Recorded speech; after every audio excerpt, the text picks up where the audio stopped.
Pessoal, tudo bem? Sejam bem-vindos aqui ao Antecipa Podcast. Estamos numa estrutura aqui muito bacana em Niterói. A estrutura fica no espaço da Datafor. Datafor é uma empresa de tecnologia. Quero agradecer aqui ao Milton e toda a empresa. Você que não conhece ainda, começa a seguir o trabalho deles, Datafor. No Instagram, tá no LinkedIn também, tá criando o site. Essa estrutura foi feita aqui para poder ter conteúdo no próprio site para os clientes e para quem tem dúvida na área de tecnologia e informação. Então siga a Datafor e ajuda eles a continuar com esse belo trabalho. Estou com meu irmão aqui, Wesley, tudo bem? Isso aí, tranquilo? Tranquilo. Ontem estivemos juntos lá em São Paulo, cansado, viemos para cá, para o Rio, direto para poder bater um papo com uma pessoa que é referência da área. Tudo bem, meu amigo Nestor? Seja bem-vindo. Muito obrigado. Obrigadão aí. Ô Nestor, quer mais uma vez aqui te agradecer. Já agradecemos com as câmeras desligadas, mas fazer isso aqui em público, muito obrigado por ter aceito o convite.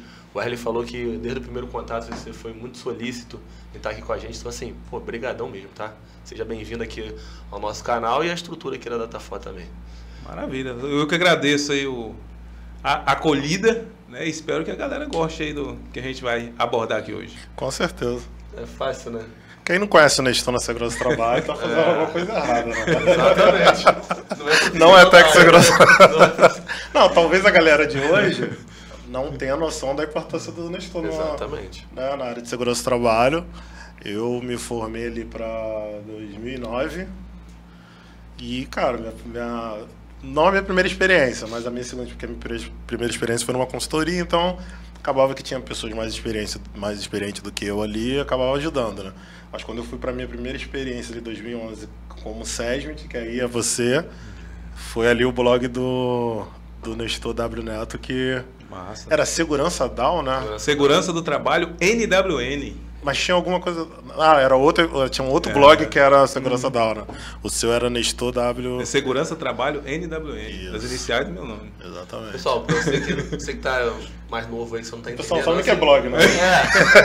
Só pra vocês entenderem, era o seguinte, a gente tinha alguma dúvida na parte de segurança do trabalho, a gente ia no Google e digitava segurança do trabalho.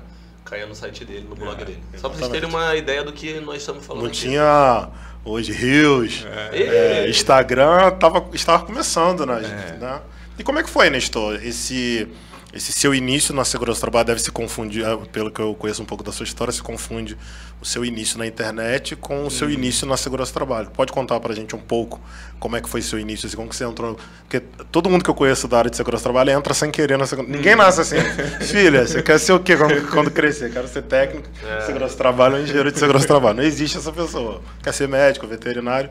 Como é que foi para você entrar nessa área da segurança do trabalho e também iniciar foi o pioneiro aí.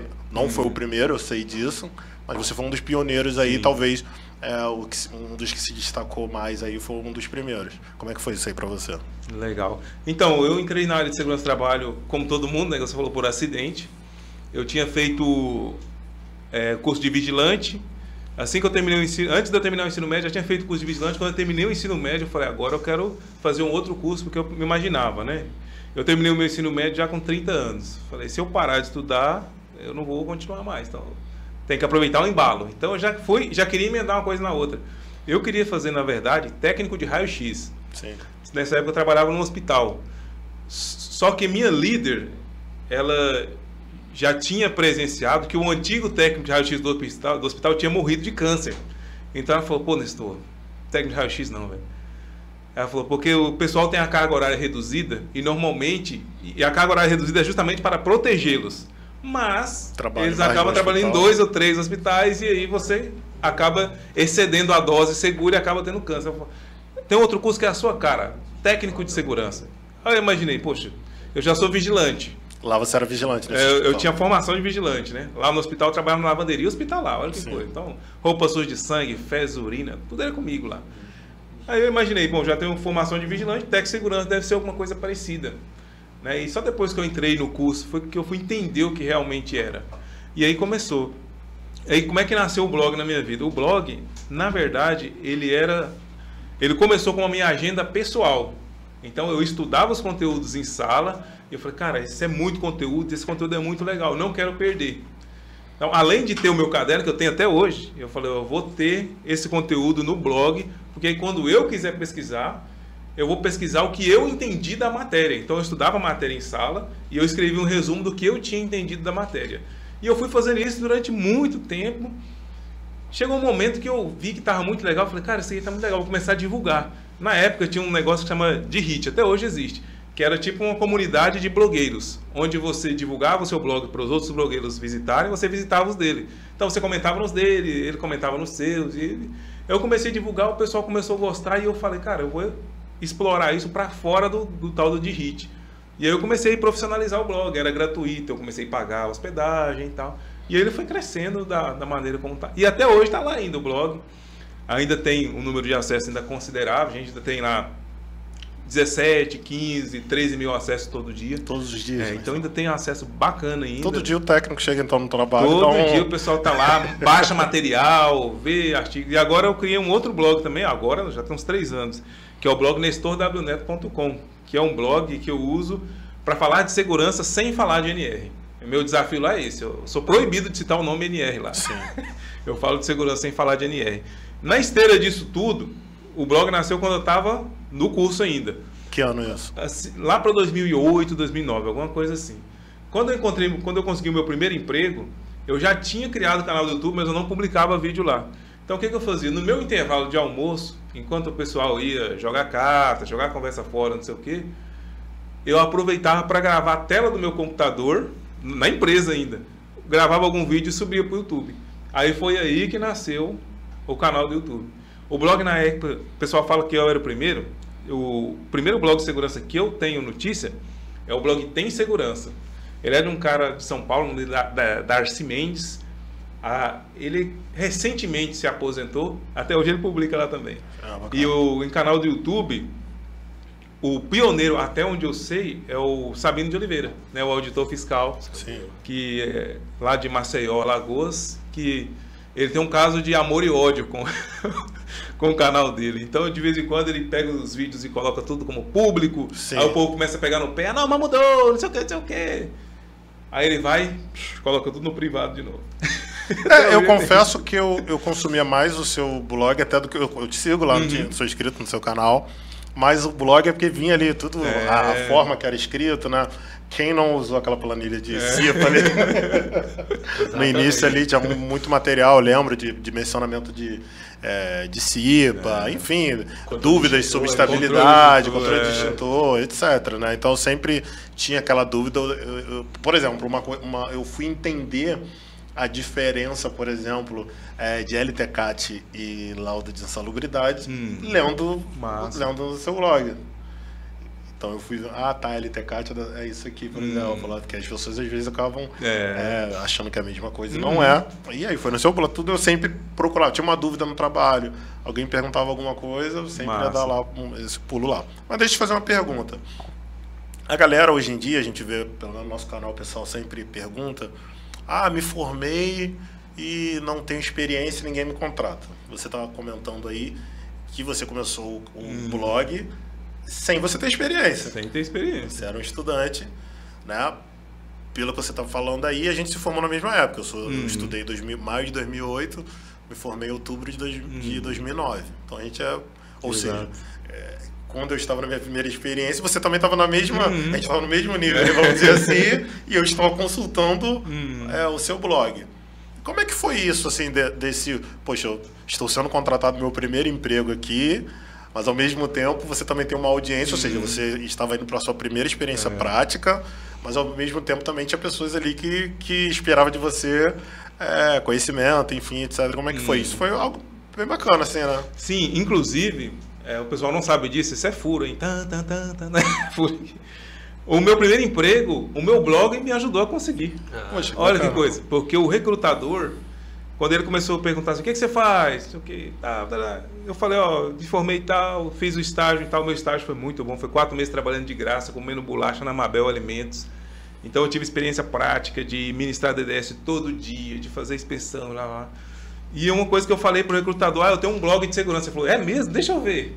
Então ele viu, cara, inclusive quando ele foi me contratar, ele falou pra dona da empresa, esse cara é muito legal, cara, ele tem um blog de segurança também, não sei o quê. O blog me ajudou a conseguir o meu primeiro emprego. Então aí eu consegui o meu primeiro emprego e o blog sempre andou comigo. Em alguns momentos ele me ajudou, em outros ele me atrapalhou também. Por quê? muitas vezes no meu emprego eu ficava, pô, cara, um artigo não sei das quantas. Então eu acabava, às vezes, viajando do meu, mentalmente, né, da tarefa que eu estava fazendo, para ficar pensando no blog. Então, uma das coisas que eu pensei, cara, tão cedo eu puder deixar de trabalhar para os outros, é isso que eu vou fazer. Porque se eu tiver dedicação exclusiva para o meu trabalho na internet, eu vou fazer ele render. Que já estava começando a me render puxões de orelha dos meus contratantes, né? Pô, Nestor, você gasta tempo demais olhando seu blog, cara. Aí foi o ponto. E foi exatamente isso que eu fiz. Aí eu escrevi o livro da CIPA, depois eu escrevi o livro Segurança do Trabalho, Os Primeiros Passos. E quando a minha renda, com as vendas desse livro, alcançar, e com o meu trabalho na internet, alcançou o meu salário, quando deu pau a pau, eu falei, eu vou deixar de trabalhar como empregado. E assim eu fiz, deixei. Aí eu pude ter a dedicação exclusiva. Então o blog ajudou muito, mas de certa forma, em nível de atenção e dedicação, acabou atrapalhando um pouquinho também. E para igualar, igual você está falando, do blog e da tua experiência profissional, levou tempo? Então, eu consegui o meu primeiro emprego, trabalhei de carteira assinada 1 ano e meio, e nesse tempo os ganhos já começaram a subir. Quando eu saí desse meu primeiro emprego, eu pensei, cara, será que eu trabalho como empregado mais ou será que eu já fico por conta? Aí uma empresa me chamou. Aí foi o tal do QI, né? Me indicaram para uma empresa que nessa época era bem um sindicato, um sindicato metalúrgicos. Eu era o coordenador de segurança do sindicato. Aceitei o trabalho e fui. E assim que eu aceitei o trabalho e comecei a trabalhar, eu pensei, cara, esse vai ser meu último emprego. Saindo daqui, nem por indicação eu vou aceitar mais. E exatamente isso eu fiz. Os ganhos chegaram e no dia que o meu empregador me demitiu desse serviço, cara, foi um dos dias mais felizes da minha vida. Eu falei, agora acabou. E assim eu fiz. Foi dedicação exclusiva, trabalhando, avançando. Comecei a ministrar curso de PPRA na época e os livros também, e o blog me ajudava a fazer renda. E aí, desde então, eu sempre fui um empreendedor na área de segurança. De uma forma ou de outra, eu estou sempre empreendendo, inventando coisas. Eu acho que a gente fala muito isso aqui, ou às vezes conversando também informalmente, sem estar gravando, né? Que eu acho que o grande desafio de alguns profissionais é essa virada de chave, né? De sair do seguro ali, do CLT, para empreender, né? Principalmente, o cara tem família, ele pensa, poxa, tá o certo aqui, tem o FGTS aqui para poder garantir o auxílio-desemprego, e fazer essa transição para o empreendedorismo é mais complexo, né? Difícil demais, cara, difícil. Porque você deixa o certo pelo incerto, querendo ou não querendo. Mesmo que eu já tinha renda, e uma parte dessa renda eu sabia que ela seria recorrente, eu sabia que eu estava deixando certo pelo incerto. E nessas horas, às vezes, as pessoas que te amam, elas querem que você coloque o pé no freio. Foi o caso que aconteceu justamente com a minha esposa. Eu amo ela, mas nessa época ela quis botar o pé no freio. Eu falei para ela, olha, eu vou deixar de trabalhar como empregado e vou viver só de escrever para o meu blog, dar curso, escrever livro. Ela falou, você não vai fazer isso não. Ela falou, eu quero meu marido acordando cedo todo dia e pegando ônibus. Eu falei, olha, esse cara não alimentação. Sou eu. Deu uma briga feia. Eu falei para ela, esse cara não sou eu. Bacana, cara. Aí eu falei para ela assim, ó, na verdade eu só estou te informando o que eu vou fazer. Tipo assim, eu já deixei bem claro que eu não estava pedindo opinião. Eu estou te informando o que eu vou fazer. E assim foi. Ela passou muito tempo para aceitar que eu não ia trabalhar como empregado. Acho que quando eu comecei, e aí a gente teve, que a gente faz até hoje, né, passeios para o Rio de Janeiro, para Caldas Novas, lugar que ela viu, falou, cara, realmente ele consegue fazer dinheiro pela internet. Ele consegue fazer dinheiro, não pela internet, mas trabalhando como autônomo, que eu administrava cursos e tudo mais. Até hoje ainda faço isso, hoje com menor intensidade, né? Aí que ela passou a acreditar, mas no início ela não acreditou e eu temi pelo meu casamento. Mas eu falei, cara, eu vou por tudo ou nada, se ela quiser ou não, mas eu só estou informando o que eu vou fazer. E também foi numa outra época também, né? Talvez hoje seja um pouco... Você está falando de uma época exatamente, que não tinha nem... Eu estava pensando isso essa semana. Por exemplo, uma coisa simples. Higiene ocupacional. Quando a gente começou, né? A higiene ocupacional era só São Paulo. Verdade. Você tinha que fazer um curso lá em São Paulo. Aí você é CLT, você tem que arrumar Porque o cara não te avisa com um ano de antecedência qual vai ser o mês para você programar suas férias. Ele fala assim, ó, setembro tem um curso de uma semana, faltam 2 meses, tem um curso de higiene ocupacional em São Paulo pela revista Proteção, etc. Aí tu não consegue tuas férias para você ir, às vezes você não tem o dinheiro para ir. Então aqui no Rio de Janeiro, eu lembro que eu queria pesquisar sobre higiene ocupacional, você não tinha informação. Hoje em dia, você tem... fazer propaganda aqui, né? Você tem Leandro Magalhães, você tem Gustavo Rezende, você tem, enfim, Thiago Francisco, etc. Que você consegue ver aí curso, que você consegue comprar a hora que você quer. E eu fiz uma pós-graduação em higiene ocupacional, na época, privado, eu fiz EAD, tinha acho que 1 ou 2. Agora eu vi o Gustavo Rezende fazendo propaganda de uma, o Leandro Magalhães está com uma outra concurso também de pós-graduação, tem um pessoal divulgando mais outra, ou seja, tem pelo menos aí umas 4, 5 faculdades aí com pós-graduação em higiene ocupacional. Então eu falei assim, cara, não estuda quem não quer, né? Exatamente. Outro tempo, outra realidade. Nessa época, o que?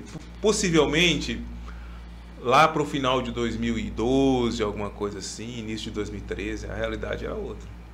Mas eu já acreditava e eu caí com tudo. Eu comecei a fazer curso de PPRA, a gente rodou o Brasil quase todo nessa época. É porque é uma área que dá possibilidade para você empreender. A gente fala da parte de higiene e tudo mais, é caro, na sua época era bem mais caro, como você falou, tinha aparelho que era valor de moto, de carro. Mas hoje o profissional consegue ministrar curso, consultoria, não é difícil empreender nessa área. E a gente percebe esse movimento cada vez mais forte. Particularmente na nossa região, muitos profissionais que estão na CLT já estão migrando e saindo. Hoje o próprio sistema de gestão, hoje você estava conversando aqui no off, a gente consegue hoje comprar um sistema, fazer lançamentos. Então, eu acredito que quando você tomou a decisão, foi muito mais difícil. Foi. Agora você desbravou para muitos profissionais como a gente aqui poder tomar essa Eu fui lobo solitário da segurança. Porque, por exemplo, os cursos de PPRA que eu organizava de Goiás para andar o Brasil quase todo. Então, eu tinha que entrar em contato, alugar a sala, divulgar, então fazer tráfego patrocinado na época, divulgar em todos os artigos, eu divulgava, estaremos em tal cidade, blá, blá, blá. E a galera ia, né? E a galera ia. Então a gente conseguiu fazer turmas Nordeste, Centro-Oeste, Brasília, Belém. Fizemos assim. Não fizemos no Maranhão.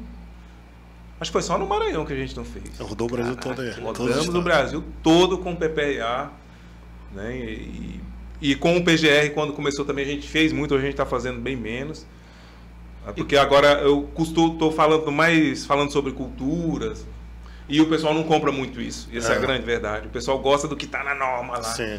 E hoje falar de PGR, de GRO, assim, para ministrar curso, já não brilha meus olhos como antes. Sim. Então fui deixando de fazer. Que eu ia te fazer justamente essa pergunta. Fala aí, Sandra. Eu ia perguntar o seguinte, que você viu qual a grande diferença do PPRA para o PGR na prática mesmo. Sim. A grande diferença é que o PPRA, ele é um documento impresso que você teria para levar a gestão de segurança ao próximo nível, mas o pessoal via ele como um documento impresso. O GRO e o PGR ele já nasceu com a ideia de você ter um sistema de gestão por trás que vai obrigar a empresa a estar sempre melhorando, evoluindo e avançando. E tanto é que se você ler a NR1, você vê que o PGR é um filho do GRO. Sim. Você não faz inventário de risco para o PGR. A maioria dos profissionais de segurança, desculpe, mas a maioria está fazendo errado. Você elabora inventário de risco e o plano de ação para o GRO. Então, na minha opinião, essa que é a grande diferença. Aquelas empresas que entenderam, elas já sabem que elaborar, eu chamo até de PGR avulso. Elaborar o PGR avulso não vai levar a empresa para o próximo nível. E se o auditor fiscal for um cumpridor de norma, ele vai chegar na empresa e vai ver que a empresa só tem o PGR, mas não está fazendo gestão. E ela vai ser autuada da mesma forma.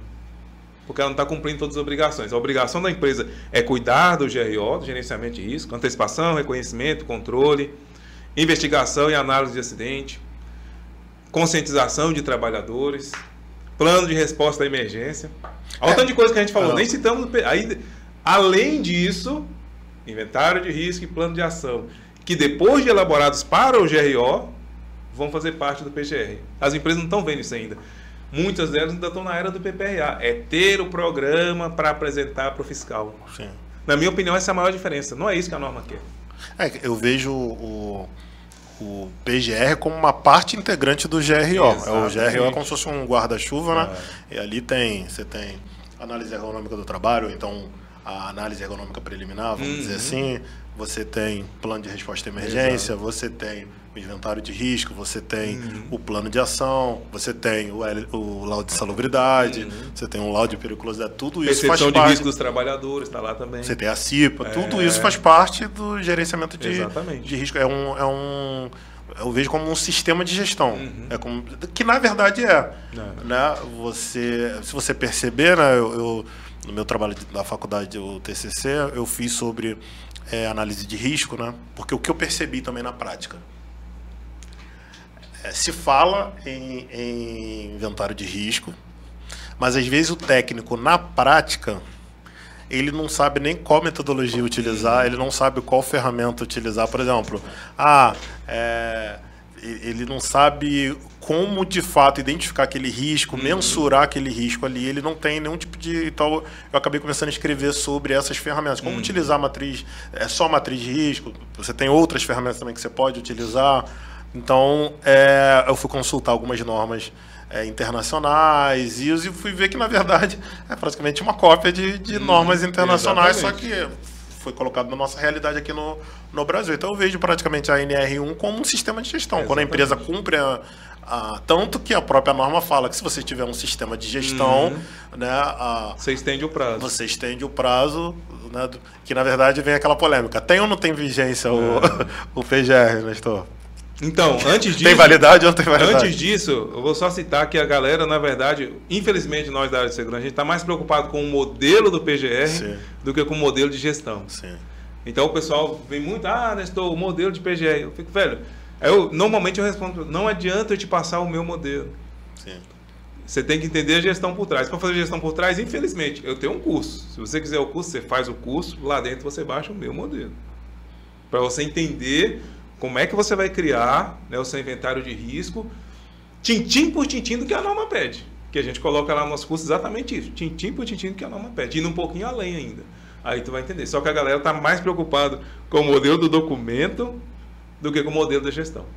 Agora, a validade, né? O que a norma fala? Pelo menos a cada 2 anos, você vai reavaliar os riscos. Sim. Então não é que o programa vence, é que pelo menos a cada 2 anos você tem que reavaliar o risco.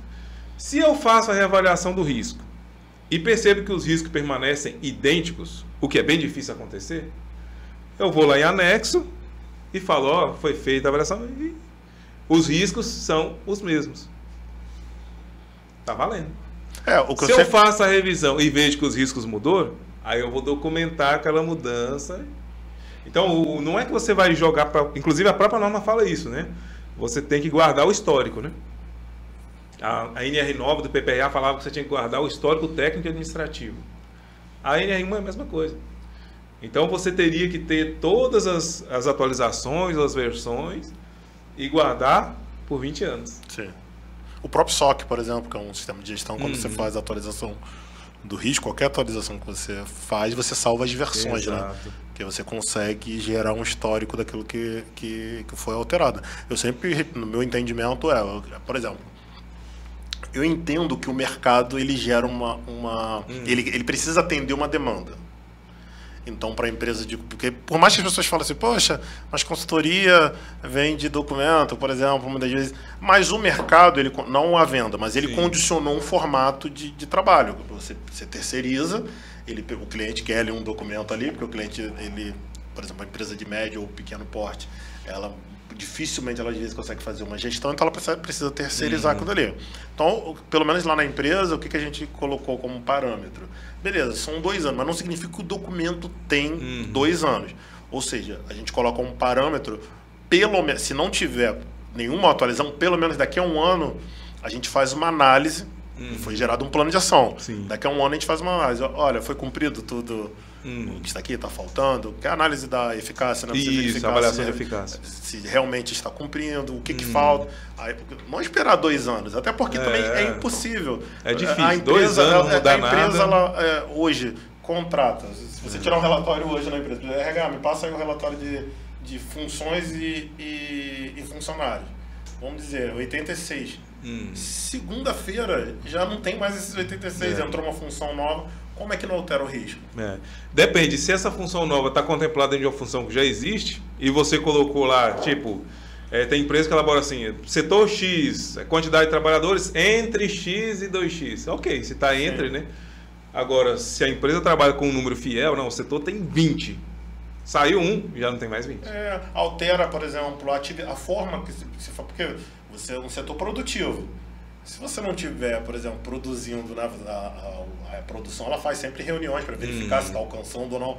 Poxa, galera, a gente precisa aumentar a produção. Vai mudar o formato ali da atividade, isso pode impactar no acidente. Então, assim, não tem como você ficar deixar um maquinário a mais. Agora é 2 anos. Não, agora é 2 anos a vigência do documento. Não, isso é um equívoco. Né? Exatamente. 2 anos é o prazo limite para refazer a avaliação de risco. Sim. E a própria norma diz, né? Em qualquer momento, se alterou o risco, alterou as condições de trabalho, alterou o layout, em qualquer momento. Eu acabei de elaborar um inventário de risco. Mudou o risco? Tem que avaliar. Agora, como um sistema de gestão, você acha que os profissionais técnicos, tanto técnicos quanto engenheiros, mas eu vou falar mais o técnico por ser um curso de nível médio, então, de repente, não tem tanto tempo para você estudar a gestão. Você acha que estamos preparados para implementar, né, ou auxiliar a empresa a implementar esse sistema de gestão? Estamos mais preparados do que antes. Mas, igual você falou sobre o mercado, o problema é justamente esse. O mercado cria obrigação para vender facilidade. E o que me deixa mais triste e abismado é que a auditoria fiscal segue o mesmo parâmetro. Eu queria falar, mas era polêmico. Exatamente. Isso me deixa triste, cara. Se você for, vamos puxar na era do PPRA, que a gente tem esse desenho muito claro. O que a norma dizia? Você elaborava um PPRA e pelo menos uma vez ao ano faria análise global. Sim. Em nenhum momento da NR9 antiga citava que a cada ano tinha que elaborar um novo PPRA. Sim. Mas o que o auditor fiscal cobrava? A cada ano um novo PPRA. Exatamente. Tinha profissionais raríssimos. Difícil encontrar, mas tinha profissionais que elaboravam a análise global, o auditor fiscal chegava, cadê o PPRA desse ano? Não, aqui o auditor fiscal. Está aqui a análise global. Não, mas eu quero o PPRA desse ano. Não, mas está aqui, ó.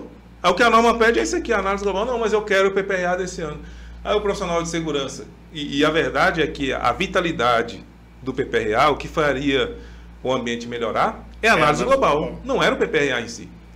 Na nova NR1, é a avaliação de eficácia. É isso que faz a gestão avançar. Só que, infelizmente, o mercado se convencionou a elaborar um PPRA todo ano e a Auditoria Fiscal do Trabalho comprou essa ideia.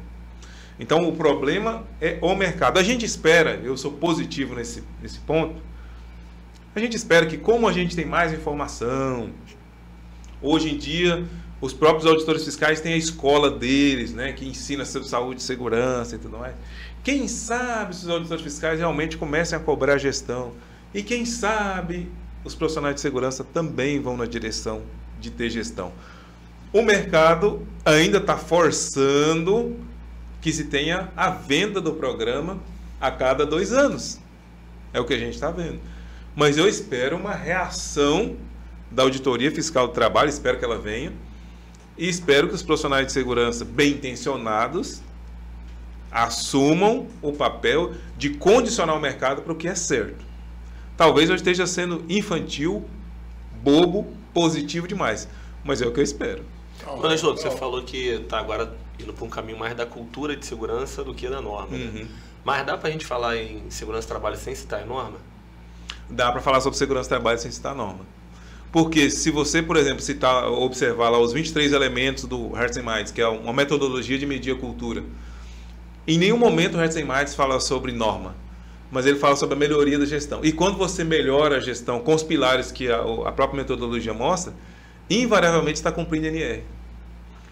Então, e você está causando a melhoria do ambiente de trabalho focado na realidade do ambiente, o que é muito melhor do que melhorar focado em norma. Porque quando você foca em norma, normalmente você está focando no cumprimento de norma para apresentar para o fiscal. Quando você foca na melhoria da cultura de segurança, você foca em melhorar o ambiente de trabalho a pequeno, médio e longo prazo para ter uma produção mais eficiente, para ter uma produção mais segura e para ter um ambiente de trabalho mais agradável para o trabalhador. E quando nós falamos nessa mudança de cultura, ela dá para partir do SESMIT ou você acredita que tem que vir da alta direção? Como é que você enxerga na prática também? Sim, eu brinco que o SESMIT é o provocador da mudança. Então, tem empresa onde a liderança não está pensando nessa questão. Aí o SESMIT entra como provocador. Olha, tá vendo aqui? O nosso uso de EPI está muito baixo. Pode acontecer de ter um acidente. A liderança pergunta, como é que faz para mudar isso? Olha, vamos implementar os grupos de aprendizagem, os learning groups, para a gente tentar descobrir por que as pessoas não querem usar os EPIs. Aí o pessoal começa a se reunir com o trabalhador, entender a dificuldade do trabalhador, entender onde o calo aperta. Pô, o problema é, sei lá, que o ambiente estava quente demais e o pessoal não estava conseguindo usar. Vamos... E isso está na norma, né? Pois é, tá vendo? Aí você vai, aí você melhora o ambiente, melhorou o conforto. Agora todo mundo começa a usar EPI. Agora a liderança chega lá e fala assim, ó, melhorou aqui para vocês usarem, hein? Então agora eu confio que vocês vão usar. A própria liderança começa a cobrar essa mudança. Aí a coisa vai. Então você vê que uma coisa acaba levando a outra. Isso, e tudo isso baseado na realidade. O que eu gosto da cultura é que você não faz cultura baseada em um parâmetro oco. Não, você faz baseado num pensamento de melhorar, por exemplo, as práticas da liderança. E aí você vai para dentro da empresa. O que é que precisa melhorar aqui nessa empresa? Ah, sei lá, aqui nessa empresa a liderança não está engajada. Por exemplo, tem CIPAT, a liderança só vai lá no momento da abertura da CIPAT para sortear os brindes. Ah, ou no encerramento. Ou no encerramento. Então, quer dizer, a gente precisa melhorar, o líder precisa participar mais. Aí vem a pergunta, né? Como é que faz para o líder participar mais? Ah, o líder tem que participar do DDS. Que tal o líder ministrar o DDS? Que tal o líder fazer a liberação de espaço confinado? Que tal o líder participar de reunião de CIPA? Aí você tem aquela liderança que é percebidamente envolvida com segurança. E o trabalhador tende a seguir o líder. Quando a liderança se envolve, normalmente ele se envolve também. Aí deixa de ser a liderança, deixa de ser a segurança do SESMIT. Eu costumo brincar, e o SESMIT deixa de ser a andorinha solitária da segurança do trabalho. O especialista solitário. Ele passa a ter outras pessoas ajudando isso. Que o papel do SESMIT é justamente esse, ser o influenciador. Mas na maioria das empresas o SESMIT não é um influenciador.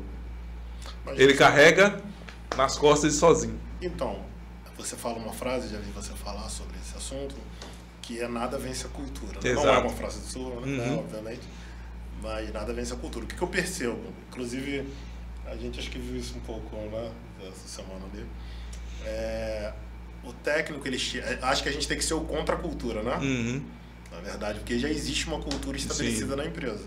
Então a gente chega como contra a cultura, esse é o ponto. Só que normalmente, eu percebo, principalmente empresas de médio e pequeno porte, ou médio, vamos dizer que aí há necessidade do técnico, ele entende o seguinte, para não ter acidente, o técnico de segurança ele tem que ficar chamar a atenção do funcionário para usar o EPI. Ele resume a atribuição do técnico de segurança a isso. Exatamente. Ele já tem, e na maioria das vezes, eles não enganjam, a liderança não enganja na segurança do trabalho, não apoiam a segurança do trabalho. E quando tem um problema, aconteceu um acidente, ele não chama a atenção do pessoal, é amigo de todo mundo.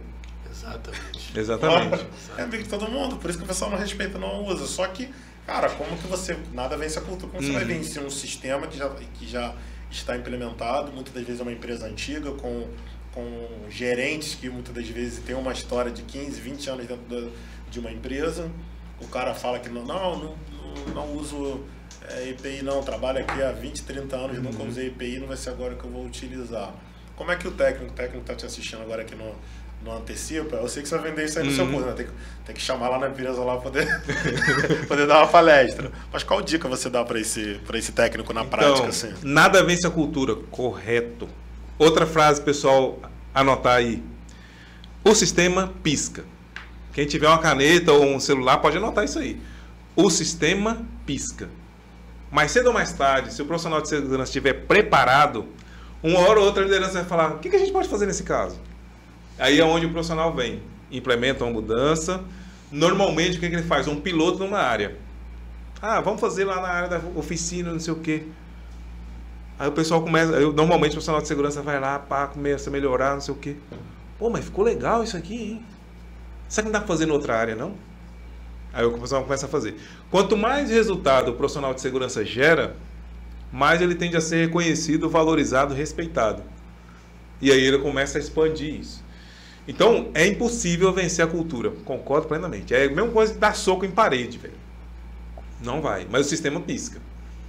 Então, você tem que... E o grande desafio do profissional é estar preparado para quando a oportunidade aparecer. Sim. Porque a maioria dos profissionais de segurança não lê. Se você perguntar para o profissional de segurança, quantos livros você leu ano passado? Eu já fiz a pesquisa. É ínfima. Inclusive, alguns profissionais de segurança responderam pesquisa no meu blog, dizendo que nunca leram nem as NRs. Como é que um cara desses vai influenciar a cultura de segurança para melhoria? Ele está desempregado, velho. Ele é um entregador de EPI. Essa é a verdade. Eu falo que é um almoxarife premium. Ele é um entregador de EPI. Almoxarife premium. Igual você falou, e ele condiciona o problema da gestão para o trabalhador. Sim. Só que o trabalhador é apenas um reflexo da cultura, principalmente um reflexo dos seus líderes. É um movimento que muitas empresas têm feito agora. Nestor, vem aqui para a nossa empresa para treinar os líderes. Aí eu bato palma. Bacana. Porque quando você treina os líderes, quando você cria um ambiente apropriado para que o líder entenda o seu papel e ele passe a se comportar de forma segura e dar o exemplo, aí a coisa vai. Aí é outro nível. Sabe o que seria interessante para o técnico? O técnico, que não, a empresa que não quer pagar o Nestor para ir lá fazer uma palestra, ele criar um DDS com os líderes. Boa. Né? Porque, de fato, foi o que você falou, porque, na maioria das vezes, o que o funcionário ele pensa? O meu líder não está fazendo, não está utilizando o capacete, ele não está utilizando, por que ele vai utilizar? Ele acha até que vai ser uma afronta, de repente, ele pensa assim, se eu seguir o que o técnico está falando aqui, de repente eu vou afrontar ali o líder. Ele não vai conseguir utilizar. Exatamente. Então, eu penso que, claro que existe o romantismo também. Eu não diria nem um DDS, tá? Eu diria o seguinte, o líder conseguir dar alta liderança, a permissão para fazer um diagnóstico com a liderança. Sim. Igual você falou do brainstorm. Ou liderança, a gente tem essa demanda aqui, ó. O pessoal não está usando EPI. As PETs que estão sendo liberadas são PETs fantasma, boa parte delas. O pessoal não está indo a campo para liberar os trabalhos. As APR também são fantasmas. Está aqui, líder. Nós temos esse problema. Por que vocês acham que está acontecendo isso, líder? Aí, lógico, né? O profissional, de novo, ele tem que ter o conhecimento para ele poder conversar com a liderança. A liderança vai falar, por causa disso. E o que você pode fazer em relação a isso? A gente poderia... E se vocês, liderança, fossem até o ambiente de trabalho, vocês liberar a permissão de trabalho, ou talvez, se o trabalhador tivesse que entregar a permissão de trabalho diretamente para você, líder. Será que isso ajudaria? Pô, ajudaria. E aí, vamos fazer? Então, esse tipo de conversa também surte muito resultado. Por quê? Simplesmente orientar o líder de falar no sentido de, você tem que. Se a alta liderança acima deles não cobra deles, não vão fazer. Agora, quando você traz a problemática... Ou mostrar para ele que mostra para ele o acidente vai impactar na Exato. E talvez o fruto dessa reunião também seja você trazer as demandas para a alta liderança e falar, nós estamos nesse problema. Os próprios líderes falaram que a solução é essa. Ô, Nestor, você acha que a postura de alguns técnicos, como você falou, tem que ir, né, impor, não é porque existe um pouco de romantismo na área, não? Principalmente eles foram ensinados assim. Foram ensinados assim, né? Eles foram ensinados que o trabalhador é a raiz de todos os problemas da empresa. E que eles vão curar o trabalhador passando informação para esse trabalhador. E o trabalhador vai para uma sala de treinamento, vai receber um treinamento, e quando ele se levantar daquela cadeira, ele será uma outra pessoa, com outro comportamento. Lê do engano, gente, pelo amor de Deus. Informação não muda ninguém. Inclusive o pessoal fala, nós estamos na era da informação. O pessoal sabe que comer açúcar faz mal. E está comendo. O pessoal sabe que obesidade mata. E o pessoal está obeso. O pessoal sabe que o álcool traz várias doenças. E continua bebendo. Não é questão de informação. É questão de você criar um ambiente apropriado para que aqueles comportamentos sejam naturais. Então, dentro da empresa, quem tem a obrigação de fazer isso? O empregador. Só que o técnico de segurança, ele não é educado a ser o provocador da mudança. Então, normalmente, o que acontece? O técnico de segurança chega na empresa, depois de formado, energizado. Vou fazer a mudança. Vou cumprir a NR, não sei o quê. Hit the wall. Ele bate na parede, na cultura. E daqui a pouco ele está igualzinho à alta liderança da empresa. Ou se decepciona, né? Ninguém me apoia. Ninguém me apoia. Vou ficar aqui, meu salário está garantido. Ninguém me apoia. Meu salário está garantido, não vou bater, não vou... Vou ficar aqui na minha. A liderança fala que eu tenho que punir? Eu vou punir. Tem N estudos falando que isso não funciona. Mas a liderança fala que é isso que eu tenho que fazer, eu vou garantir meu emprego. Então é isso que eu vou fazer. Então, o problema é esse. Eu acredito que a postura do profissional de segurança, eu tenho que manter preparado para na hora que o sistema piscar, eu conseguir implementar micromudança. Quando a gente faz diagnóstico de cultura nas empresas, a gente faz isso. A gente não chega, olha, temos que mudar, aplicar na empresa os 23 elementos da cultura de segurança e mudar todos os 23. Não. A gente escolhe uma área piloto e fala assim, dos 23 elementos, vamos sortear, vamos pegar os 3 elementos principais para esse setor e vamos melhorar eles. Aí você começa, numa área piloto. Deu certo nessa área piloto. Vamos escalar isso para a empresa toda? Ou vamos escolher outra área piloto para fazer um segundo teste? Aí a empresa define, normalmente. Vamos fazer um segundo teste numa outra área. Deu certo, agora sim, agora vamos parar. Bum! Vamos cuidar desses 3 elementos. No próximo ano, nosso desafio é melhorar 3 elementos da cultura. Ou nos próximos 2 anos, ou nos próximos 3 anos. Não tem certo, não tem errado. É a empresa que define em parceria com o consultor ou com o provedor da mudança. Perfeito. Aí assim você vai mudando. Não se muda a cultura no total. E não se muda a cultura de baixo para cima. O bidê não funciona nessa hora. Tem que ser chuveiro. É de cima para baixo. Tava vendo a sua camisa, tem a frase bem bacana, em busca do acidente zero. E, como eu havia dito, o acidente acontece em todas as fábricas. Então, qual é a melhor ferramenta profissional usar quando esse acidente acontece? Legal. Então, o principal é ter os conceitos, que a ferramenta você manipula. Eu já vi profissionais falar assim, se você usar Ishikawa, a análise de acidente vai ficar boa. Se você usar árvore de causa, se você usar árvore de falha, se você usar 5 porquês. Toda a análise de acidente ela é uma construção do analista do acidente. Ele direciona essa construção para onde ele quiser.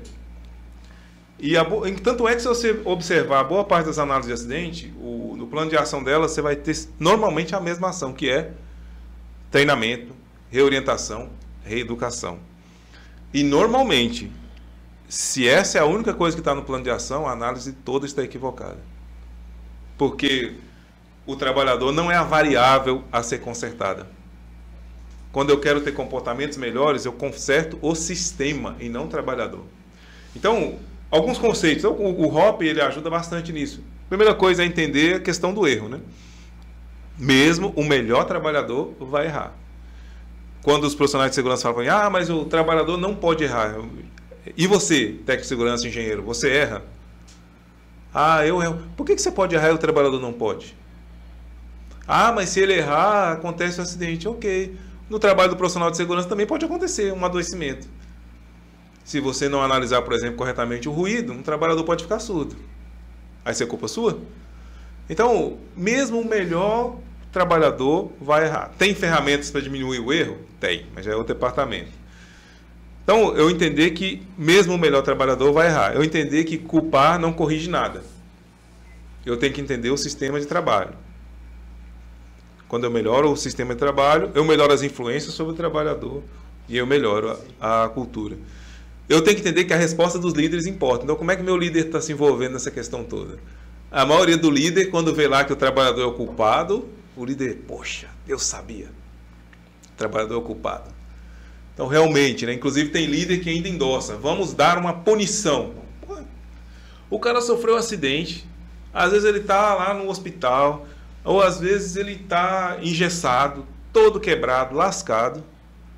É isso mesmo que o líder tem para ele de melhor? É dar uma punição para um cara que já está todo arrebentado? O cara já sofreu na pele a dor do acidente e ainda a empresa... punição dobrada. Isso é justo. Então, a resposta dos líderes importa muito nesse cenário. De novo, aquelas empresas que já entenderam isso, elas estão começando a direcionar os seus líderes, não para falar, o erro é aceitável, é para você entender os erros que você tem na empresa e começar a julgar eles. Será que esse erro é por conta de uma má configuração do sistema? Se for, melhora o sistema. Será que é um erro esporádico? Erro esporádico vai acontecer, meu cara. Querendo ou não querendo. Né? Rapidinho aqui uma historinha. Esses tempos atrás eu fui de manhã comprar pão. Minhas filhas dormem, pode cair uma pedra em cima do telhado que elas não acordam. E o portão lá, se você trancou para dentro, não tem como sair. Então eu fui comprar pão e eu pensei, cara, eu não posso esquecer a chave, senão não vou ter como entrar, minhas filhas estão dormindo. Saí, aí quando eu fui ver, minha carteira estava dentro do carro. Eu fui, peguei, destravei o carro dentro da garagem. Destravei o carro, peguei a carteira, peguei o cartão, coloquei no bolso. Quando eu fui sair pelo portão, eu ainda bati a mão para ver se a chave estava lá. A chave está aqui, beleza. Fui comprar pão.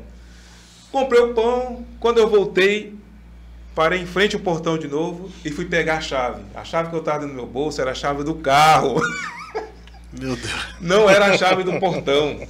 Aí você percebe, cara, e aí eu tive que ficar batendo na porta lá para ver. Aí saiu uma vizinha. Aí a vizinha teve que pular a janela da minha casa para acordar a menina. Um transtorno. E olha só que coisa. Eu estava na mente que eu não podia errar. E mesmo assim eu errei.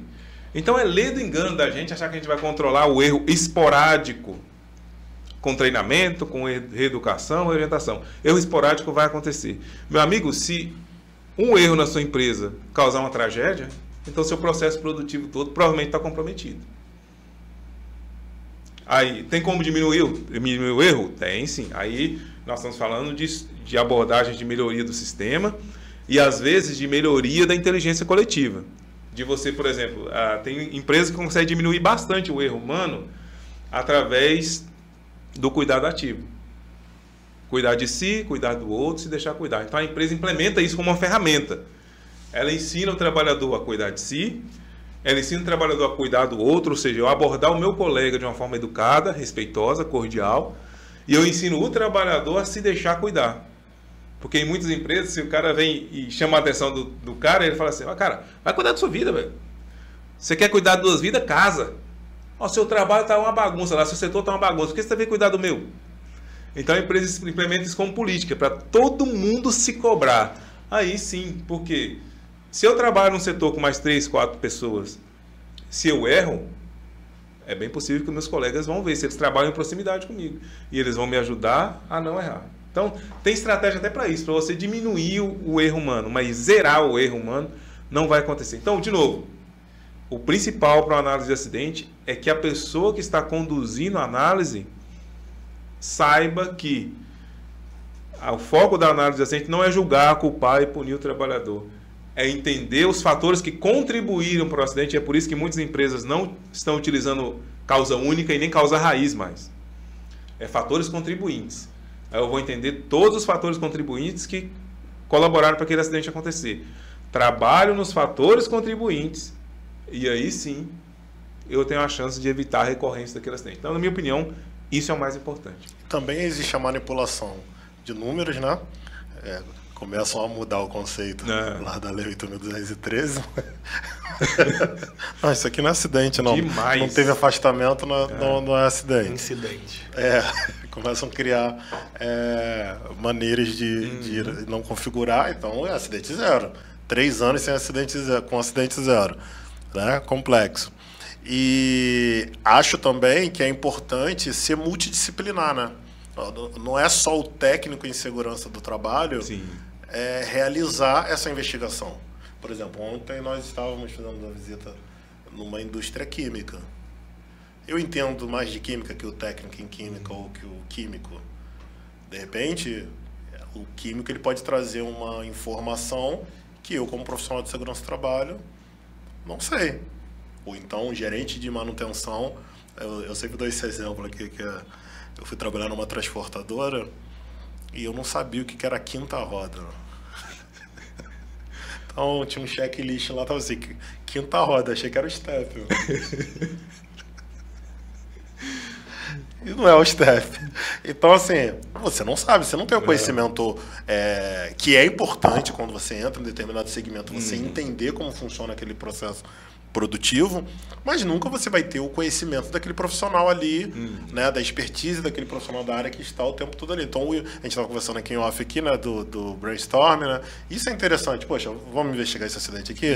Vamos chamar aqui o pessoal da manutenção, vamos chamar aqui o pessoal da produção, para ajudar, para juntos aqui na mesa aqui a gente tentar chegar nesse fator, porque cada um vai contribuir ali com a sua área, ele vai ter uma visão que o outro não tem, e é muito mais fácil para você poder chegar numa solução, né? Bem provável. Que não ocorra mais esses acidentes, né? Se tem a possibilidade de recorrência, né? Exatamente. Porque às vezes você vê muita empresa gastando muita energia em análise de acidente que não tem probabilidade de recorrência. Então, está gastando tanta energia assim para quê? Se aquele é um acidente raro, que os fatores dele provavelmente não se repetirão. Então, acho que a empresa tem que ser muito inteligente. Pô, tempo vale ouro, velho. Sim. Então, para mim, gastar tempo e energia na análise, tem até uma planilha que a gente disponibiliza lá no site para avaliar isso, né? Onde você analisa a probabilidade de recorrência do acidente, se ele tem chance de acontecer de novo, e você analisa o seguinte: se ele acontecer de novo, qual é a gravidade provável desse acidente? Aí você olha, pô, o acidente não tem probabilidade de acontecer de novo, e se acontecer a probabilidade dele ser leve, eu vou gastar energia na análise desse acidente para quê? Eu só documento e encerro. Sim. Agora, não, esse acidente tem a probabilidade de acontecer de novo, e se ele acontecer, a probabilidade é de ser médio ou grave. Opa, vale a pena então. Porque assim, a gente falou em off aqui, que às vezes os profissionais têm a dificuldade de conhecer até o conceito de acidente. Isso. Né? Muitas vezes não tem essa dificuldade, principalmente acidente de trajeto. Então, o que eu vejo muitas das vezes? Às vezes o profissional ele está tão focado ali. A CAT é 24 horas para emitir a CAT, que não é 24 horas. Aí o que ele faz? Já vi isso acontecer. Que eu sou a favor da pré-análise do acidente. O que é essa pré-análise? Deixa eu fazer uma análise rápida aqui, antes de eu fazer uma análise mais completa, para verificar se de fato aquilo dali se enquadra no que está previsto no decreto. No decreto não, na Lei 8.213. Principalmente num acidente de trajeto. De fato foi um acidente de trajeto. Aí a pessoa muitas das vezes já sai emitindo a CAT, e às vezes não foi acidente.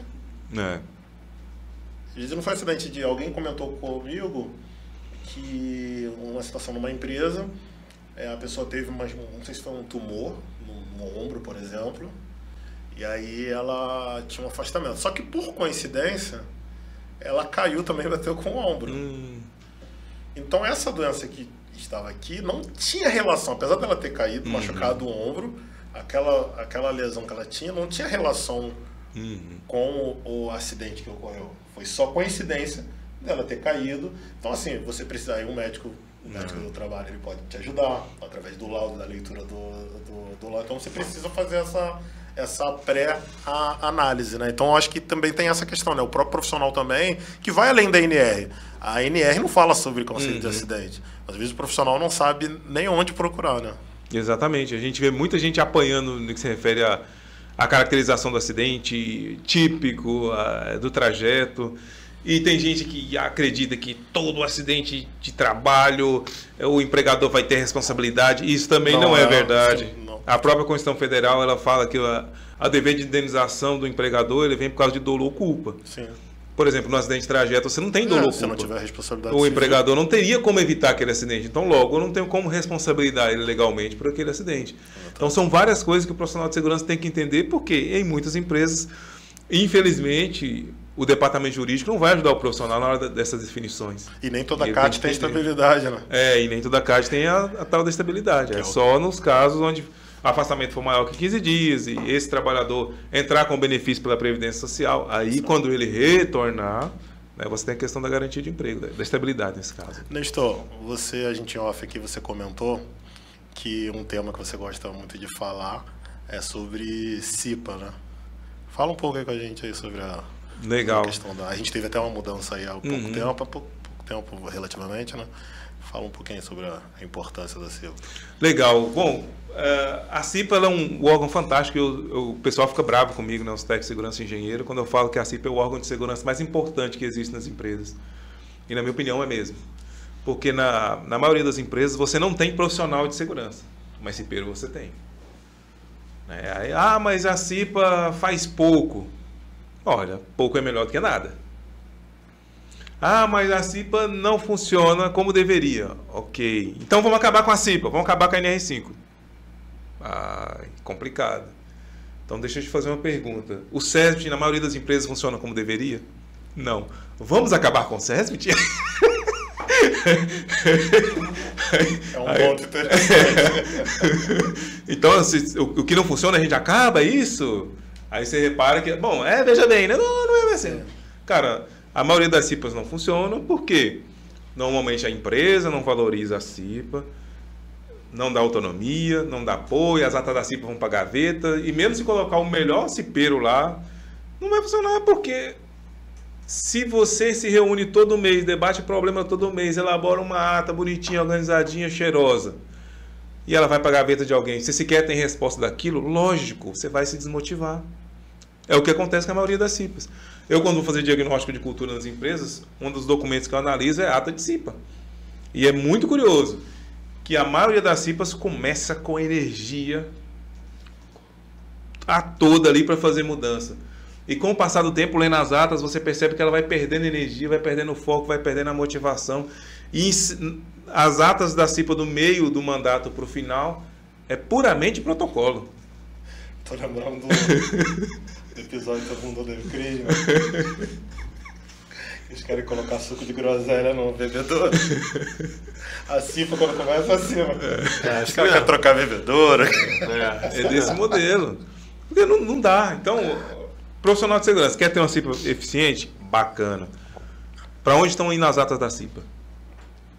Mas a ata da CIPA da minha empresa está ruim. Dá para influenciar para ser melhor? Sempre dá para fazer alguma coisa. Outra coisa que ajuda muito a CIPA, alguém da liderança participar das reuniões, pelo menos de vez em quando. Eu já vi muitas empresas onde a CIPA começou a não funcionar, não tem nada. Pega alguém da alta liderança e põe lá. O cara começa a ver os problemas do dia a dia, ele começa, poxa... A CIPA faz isso tudo, ela tem possibilidade de melhorar isso tudo. Aí o cara começa a bater no peito, não pode deixar que isso aqui eu resolvo. Faz a ata lá e me dá. E aí a coisa começa a funcionar, porque o cipeiro começa a notar que ele é importante para aquela empresa. Na maioria das empresas, o cipeiro se sente inútil, e é normal, natural que sinta assim. Por quê? Ele se reúne, eles tentam de início do mandato e vê que nada acontece, né? Ele fala, velho, aqui eu só estou para cumprir NR. Cumprir NR não motiva ninguém. Ele simplesmente deixa de estar motivado e de querer fazer mudança. Então, o principal para a CIPA funcionar é isso. A CIPA está tendo a atenção que merece. E aqui, gente, por favor, não estou dizendo que toda ata da CIPA vai ter resposta positiva, não. Não é isso. Eu estou dizendo que ela tem que ter resposta. Resposta negativa é melhor do que resposta nenhuma. E na maioria das empresas, a CIPA não sequer tem resposta, pelo menos negativa. Ela não tem resposta de nada. Para ter uma CIPA eficiente, a primeira coisa é isso. Eu começar a cuidar das respostas. E aí, o próximo ponto é que durante o mandato, durante o processo eleitoral, eu começar a influenciar pessoas que têm potencial para ser cipeiro e fazer a diferença. Porque na maioria das empresas, quem ganha para a CIPA é o mais popular. Sim. Não necessariamente quem quer fazer melhoria. Você está dizendo que eu vou eleger. Não, você não vai eleger, você só vai influenciar as pessoas certas. Se você tiver na sua CIPA, por exemplo, a CIPA tem 6 pessoas. Se você tiver só 2 motivadas, só 2, normalmente elas conseguem salvar a CIPA. Porque a CIPA é por consenso. Hein? Você tem 2 pessoas que estão a todo momento lá, deveria fazer tal coisa, deveria colocar corrimão lá na escada tal. Quem concorda, levanta a mão. Os outros só vão estar lá para isso. Eu concordo. E aí pronto, aquilo vai para a ata. A ata é do coletivo, a ata não é do indivíduo. Foi para o coletivo, a empresa aprovou, não sei o quê. Nossa, uau! Aí os trabalhadores que estão vendo que a CIPA não funciona, eles começam a olhar diferente. O pessoal já conseguiu colocar um corrimão lá. Pô, cara. E dá publicidade ao que está sendo feito também, né? No próximo mandato, mais gente vai querer participar. Exatamente. Porque agora funciona. E por que a CIPA não funciona? Porque durante o mandato ela não consegue fazer nada. Na próxima eleição, só vem as pessoas populares, se elegem, que também não estão interessadas em fazer nada. Cria um ciclo onde isso se repete de novo e de novo e de novo. Aí, infelizmente, o profissional de segurança olha para a CIPA e fala: CIPA não presta, CIPA não funciona. Mas dificilmente ele para fazer o que a gente está fazendo aqui. Um diagnóstico. Parar para olhar o que está acontecendo na minha CIPA, o que daria para ser feito para melhorar. Gente, sempre dá para melhorar. Todo trabalhador gostaria de fazer algo grandioso, algo relevante, de melhorar o seu próprio ambiente de trabalho, porque normalmente ele fica mais lá até do que na casa dele. Só que na maioria das empresas, os trabalhadores não têm a possibilidade de fazer isso. Quando eu faço diagnóstico, eu converso com muita gente. E tem algumas empresas que dá pena de você ver trabalhadores com altíssimo potencial, de trabalhadores que vieram de empresas que têm cultura boa, do cara falar assim: cara, eu tenho várias ideias, eu já dei ideia para melhorar isso, melhorar aquilo outro, melhorar aquilo outro. A empresa não fez nada do que eu pedi, do que eu sugeri. E para piorar, depois eu passei a ser perseguido aqui. Porque as pessoas olham para mim e começam a me ver como uma ameaça. Porque eu dou ideia demais, porque eu tento melhorar. Então eu me calei e não falo mais nada. Um enorme potencial jogado fora. E infelizmente isso acontece em muitas empresas. E sem contar que tem algumas onde o cara é realmente penalizado por dar ideias. Ele passa a ser perseguido, ele vai para a geladeira, e ele passa a ver os colegas dele sendo promovidos de função e ele não. Até porque automaticamente as pessoas... o cara da estabilidade. Então as pessoas já acham que é um inimigo da empresa. Exatamente. Então a gente dá para ter CIPAs eficientes, não é fácil. Inclusive a primeira vez que a gente está falando essa palavra aqui, fácil. A gente sempre está falando de possibilidade de fazer para melhorar. Tem possibilidade de ser melhor? Tem sim. Fácil? Nunca vai ser. Mas é igual a gente falou. A frase, se você já anotou, você já sabe a frase. O sistema pisca. Muito bom. Tem que estar preparado para isso. A última pergunta para a gente ir caminhando para o final. A gente estava conversando até em off aqui. Eu falei que a ideia do nosso podcast surgiu até da feira que tivemos ano passado. Já tem um ano já fazendo, né? Em setembro. Outubro tem de novo. Revista Proteção. Agora é da CIPA esse ano, né? Vai ser onde essa da CIPA? Vai ser no também? São Paulo também. O que você tem achado, né? Você que é um pioneiro, não vou falar que você é um desbravador. Dinossauro! Dinossauro da segurança. Das tecnologias, né? Porque a gente era de uma época que a feira de segurança do trabalho era botina, era dosímetro. Botina, e a gente tem visto assim nas feiras hoje, por exemplo, já tem até em aplicativo de celular análise ergonômica através da inteligência artificial. A gente tem distribuição de EPI através de hoje você tem o sistema só que você faz por biometria, por exemplo. Acredito que deve ter software aí que você faz até facial. Sim. Né? O que você tem visto dessa nova era, vamos dizer assim, da segurança do trabalho? Olha, eu acho bacana, tem muita ferramenta boa. O que eu acho triste é que, infelizmente, é para poucas empresas. O nível de penetração ainda é pouco, né, para mudanças. Eu estava vendo um sistema onde o sistema faz análise de todo mundo que entra na área de risco para saber quem está com EPI, quem não está com EPI, se está com o exame médico válido, se está com o exame médico vencido, se está com treinamento válido, se está com treinamento vencido. Mas, infelizmente, ainda é para poucas empresas isso. Né? Eu espero que, desejo que, principalmente as soft skills, elas passem a fazer parte mais da feira, tá? Com talvez estandes que foquem em cultura, a psicologia, a percepção de risco, para a gente começar a olhar para essas áreas também, que são áreas extremamente importantes e que a gente tem poucas empresas olhando para isso ainda. Sim. Então, a tecnologia é importante? Sem dúvida nenhuma, mas tem que expandir mais. E eu espero que a gente tenha, em algum momento, né, uma feira com alguns estandes com foco nisso também. Na soft skills. Vamos ter os estandes lá que vão focar na percepção de risco. Mais baixo, né? Cultura. stand focado no comportamento, para educar a galera, para trazer conhecimento, ferramentas, sei lá. Eu espero que alguém consiga olhar isso. Inclusive, a gente até estava falando em off, né? Que na área de segurança hoje, os psicólogos do trabalho estão ganhando muito espaço. Por quê? Porque eles conseguem ir além da NR. NR normalmente não melhora a cultura. É só o mínimo. É só o mínimo, é o requisito mínimo necessário. Então, sou totalmente a favor da tecnologia, mas precisa expandir. E para que essas tecnologias se expandam mais, a gente precisa ter culturas favoráveis para ela. Eu espero que as feiras possam atrair empresas dispostas a melhorar a cultura também. O problema é que você mesmo comentou isso, quando faz um conteúdo que é de NR, exatamente, você tem uma audiência maior, mas quando a gente vai falar desses assuntos, né, acaba que as pessoas não têm tanto interesse. Né? Mas que a médio e longo prazo a gente consiga mudar esse quadro. Vamos influenciando aí. É isso. Fazer as honras aqui, agradecer ao Nestor mais uma vez. Muito obrigado, irmão. Foi um prazer te conhecer. Valeu. Pessoalmente, bate-papo excelente.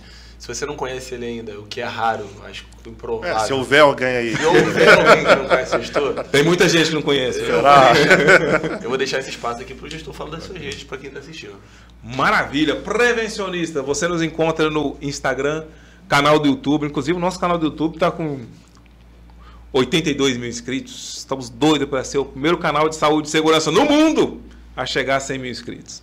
Já pensou que legal? Ganhar a plaquinha de, primeiro canal de saúde e segurança no mundo a chegar a 100 mil inscritos. Então, prevencionistas, se você não está inscrito lá, se inscreve no nosso canal, acompanha a gente no Insta também e siga os nossos sites, leitura, né? Sim. Segurança do Trabalho NWN, para você que quer ajudar a empresa a cumprir as NRs, e o site nestorwneto.com, que é a segurança do trabalho sem falar de NR. Então, a gente tem vários conteúdos interessantes com embasamento científico.